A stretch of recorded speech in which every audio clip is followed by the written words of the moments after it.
Hello and welcome to another edition of Rick's Licks.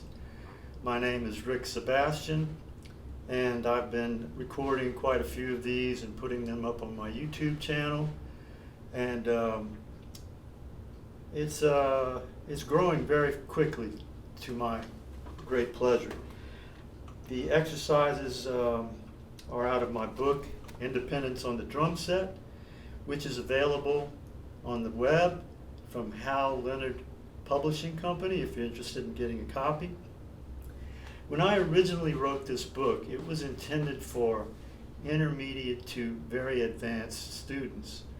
But since that time, I've found that I can use quite a bit of the material in this book for drummers that are not just starting out, but that have been playing for a little while.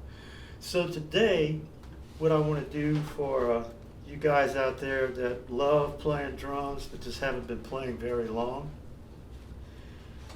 we're going to use page 58 out of my book, and here I'm going to hold this up so you can get a screenshot if you don't have a copy yet. We're going to use page 58, and I'm going to go a little easier on the challenges of what we've been doing in previous lessons. Today, we're going to use this page for rock beats.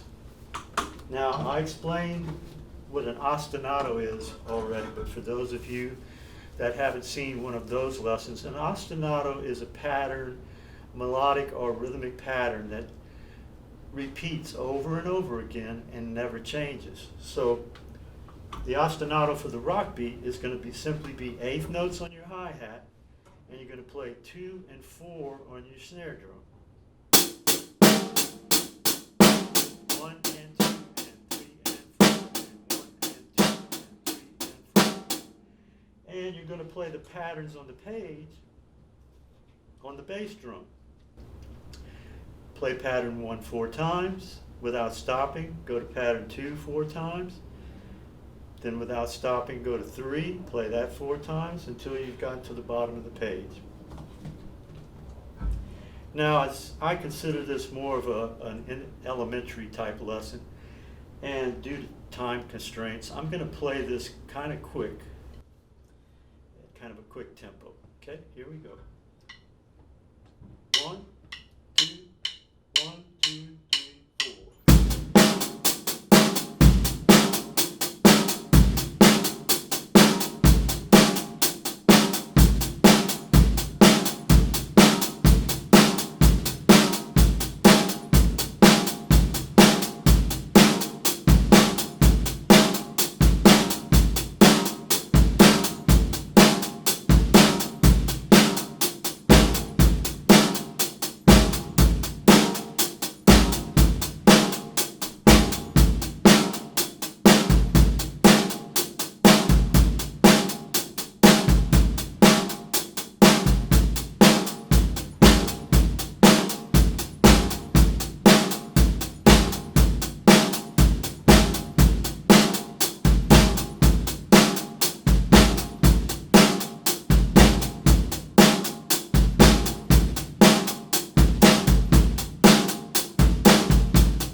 Now, in most every style of music, particularly music that songwriters write songs for, amongst one of the many roles of the drummer is to shape the form of the song. When I talk about form, I'm talking about the different sections of a song.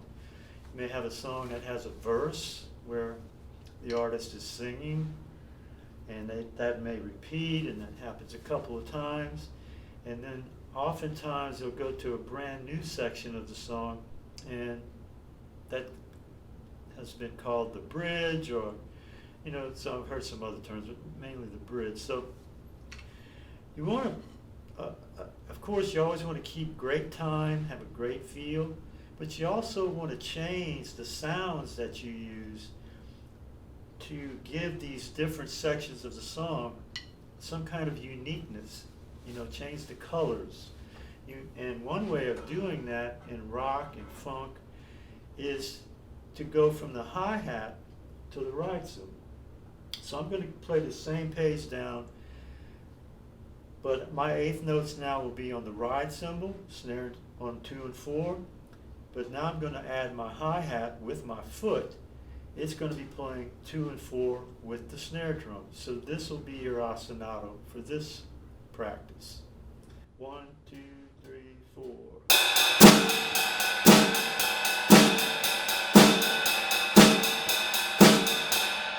So I'm going to play this page down using this new ostinato. Here we go. 1, 2, 3, 4.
So that should be enough to give you the idea of how to approach practicing these rock grooves. So one thing that you need to be aware of when you're practicing these basic rock beats is that every time you play the bass drum, it's playing with the hi-hat. All of these rhythms, all bass drums always playing with the hi-hat. In my experience as a drummer and as a drum teacher, what gets tough is when you want to play some notes on the bass drum that are not with the hi-hat, because I find that the right hand and the right foot, for some reason, the way we're wired, they always want to play the same thing together. And part of working on independence on the drum set is breaking that habit. So next installment, I plan on showing you how to use these patterns. in a more of a funky style where the bass drum often plays in places in the time where the hi-hat is not playing. Okay, I hope you enjoyed this installment of Rick's Licks. I certainly have been enjoying recording them for you. And don't forget, if you're ever in New Orleans and you want to get with me for a private lesson, just contact Spreading the Music. That's where my studio is. All right, everyone. Until next time.